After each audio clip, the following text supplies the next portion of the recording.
Baiklah, selamat pagi anak-anak. Gimana kabarnya hari ini? Sehat? Ya, alhamdulillah ya. Sebelum kita mulai pembelajaran, mari kita berdoa dulu menurut kepercayaan masing-masing. Berdoa dimulai.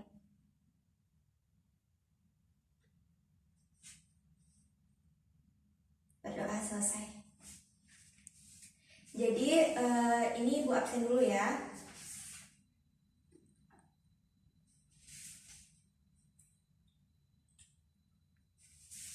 Nina ada? Sari? Indah? Hadir ya?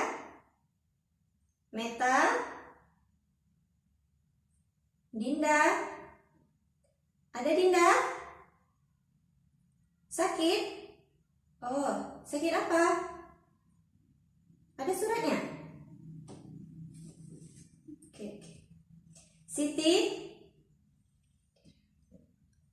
Putri? Adel? Adel? Kemana Adel? Izin? Ada acara apa? Suratnya ada? Alfa ya? Nggak ada surat Alfa ya sama saya? Kan Ibu udah pernah bilang kalau sama Ibu kalau mau izin atau ada acara apa-apa harus disertai dengan surat. Nuri? Arya ada Arya? Muhammad Aldo? Andika? Yogi ada Yogi? Kemana Yogi? Nggak ada keterangan ya? Alfa. Putra? Dika? Fajar? Oke, berarti yang Alfa 2, yang sakit 1. Baiklah, kita mulai pembelajaran hari ini ya. Oke, jadi kita sambung materi yang minggu lalu ya. Kemarin kita menjelaskan tentang sel prokariotik. Nah, sekarang kita membahas tentang sel eukariotik.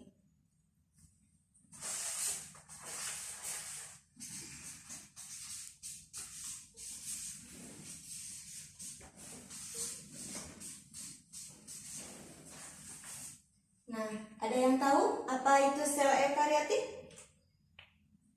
Iya, Meta. Iya, Meta?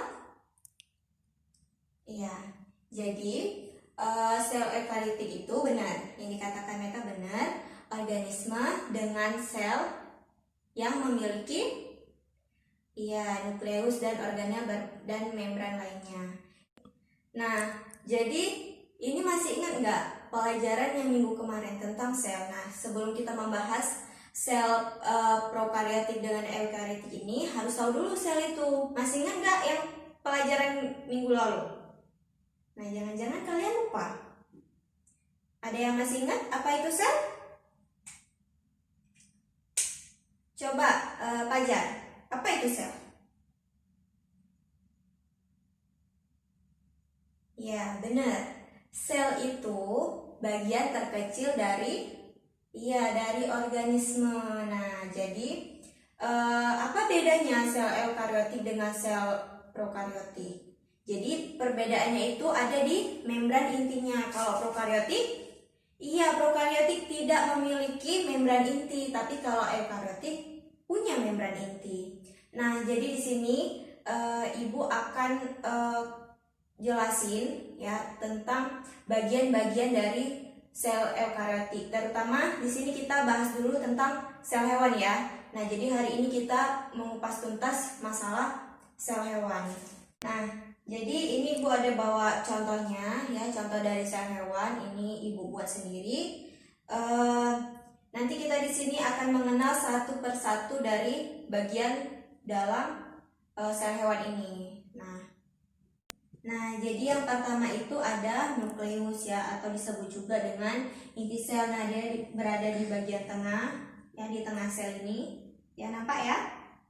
Nah, dia ini fungsinya itu pembawa informasi genetik ya, berupa DNA. DNA itu pewarisan watak dari induk. Nah, itu ya. ke keturunannya gitu.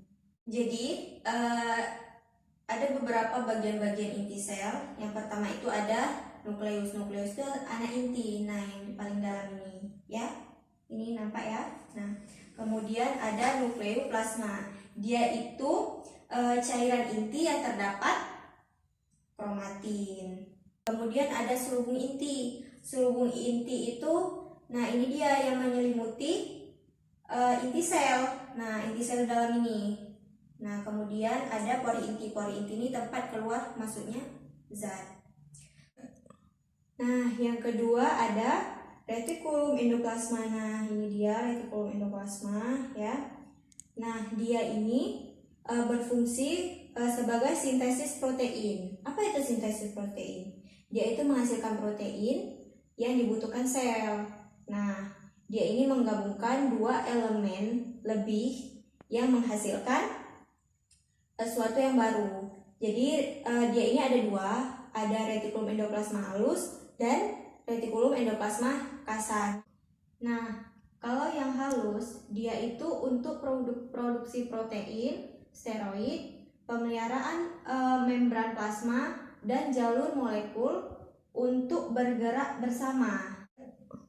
Nah, sedangkan yang kasar dia itu fungsinya mengisolir dan membawa protein tersebut ke bagian sel lainnya. Jadi singkatnya gini, kalau yang halus itu produksi protein, sedangkan yang kasar itu membawa protein yang sudah diproduksi tadi. Nah, perbedaan dari retikulum yang kasar dengan yang halus, dia itu kalau yang kasar itu ada menempel ribosom. Nah, itu yang dikatakan kasar.